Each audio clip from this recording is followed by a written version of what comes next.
What it do. So in today's video, I'm using the Juvia's Place palette, and I'm gonna start off with that purple shade, and I'm going in with the Morphe M507 brush, and I'm just kind of creating the shape of my crease, and just using a back and forth motion to get that there going, you know what I'm saying? And then I'm gonna go ahead and follow up with that hot pink shade, and I'm just gonna going with the same Morphe M506 brush, making sure that I wiped it off first, sis, because yeah, that's a must.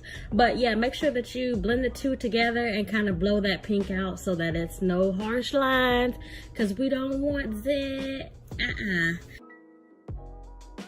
And to cut my crease, I'm using the ColourPop concealer in the shade Fair 02.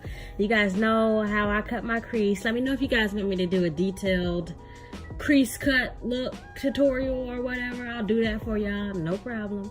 Then I go in, I have this neon stacks that I got from Myomakeup. So yeah, this is my first time using pigment, so like, don't judge. Like, I don't even know what I'm doing here, sis. Like, I don't even know. Really, you just are like packing the color on. In this part, like it's showing that it's going by really fast, but it really took me a while to pack that color on. Maybe I don't know what I'm doing, I don't know, but I mean, it came out cute in the end, you know what I'm saying?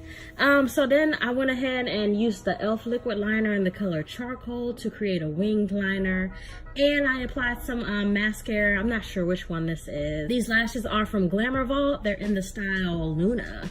So these are one of my favorite kinds of lashes. Make sure you guys use my code Nizzy15 for money off, sis. Yes, sir. For the under eye look, I did go in with those same colors, and then on top of that I went in with the NYX glitter primer, and then went in with the same color glitters as, you know, the same color, if that makes sense. Since this was an easy slay, like it was super simple, super easy to do. So yeah, let me know if you guys have any questions, comments, concerns, or anything down in the description box, and as always, thanks for watching.